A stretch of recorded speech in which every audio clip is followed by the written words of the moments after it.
masusukat na pagpapala. Dalhin ninyo ang buong ikapu sa kamalig upang magkaroon ng pagkain sa aking bahay. Subukin ninyo ako ngayon sa bagay na ito, sabi ng Panginoon ng mga hukbo.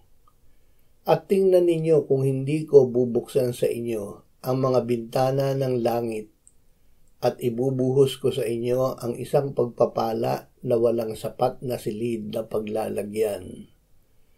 Malakiyas 3:10. Ang nagbibigay para sa gawain ng Diyos ay sa Kanya nagbibigay.